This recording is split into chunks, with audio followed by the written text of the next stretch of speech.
এসে তো অন্য ইকো রিসর্ট আজকে আমরা ঘুরতে এসেছি। চারদিকে সবাই ছবি তুলছে।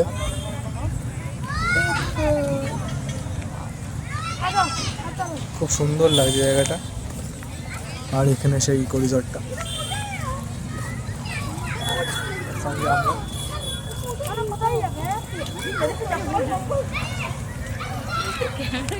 খুব সুন্দর, অনেক খোঁজার পরে জায়গাটা খুঁজে পেলাম। এবং সবচেয়ে ভালো জিনিস হলো কি, এখানে দেখো রিসর্টটার প্রচুর খাওয়ার দোকান আছে, প্রচুর, মানে এমন না যে ব্যাক সাইড বলে তোমরা কিছু পাবে না। প্রচুর খাওয়ার স্টল আছে। অ্যাজ ইউজুয়াল প্রাইসটাও খুব নমিনাল, ঠিক আছে। আর পার্কিং এখানে প্রচুর জায়গা আছে, তোমরা গাড়ি ফোর হুইলার টু হুইলার যাই নিয়ে আসো, তোমরা ঘুরতে পারবে। জায়গাটা খুব সুন্দর। আমরা জায়গাটা একটু ঘুরে দেখছি।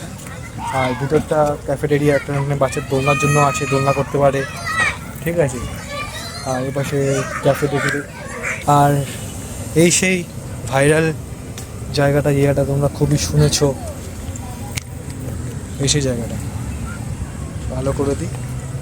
বসা খুব সুন্দর জায়গা আছে এই জায়গাটা। ওকে, সত্যি অপূর্ব, এত সুন্দর স্পেসটা দিয়ে জায়গাটা আছে। আর এই জায়গাটা সিঁড়ি টাইপের আছে, আর এখান থেকে লন টাইপের করা আছে সাইডে। সত্যিই অপূর্ব, একটা সময় নিরিবিলির মধ্যে কাটানোর জন্য সত্যি খুব সুন্দর জায়গা এটা। নিজের মানুষকে নিয়ে একটা সময় কাটানো যেতেই পারে, তাই না?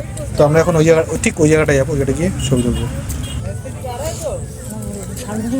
জায়গাটা সত্যি খুব সুন্দর, সত্যি, হ্যাঁ সত্যি খুব সুন্দর।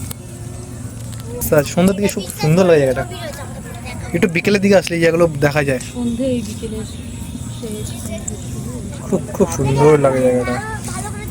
এত অপূর্ব প্লেসটা, বিশাল বড় জায়গা পুরো জায়গাটা। আর এই জায়গাটা বসার খুব সুন্দর জায়গা।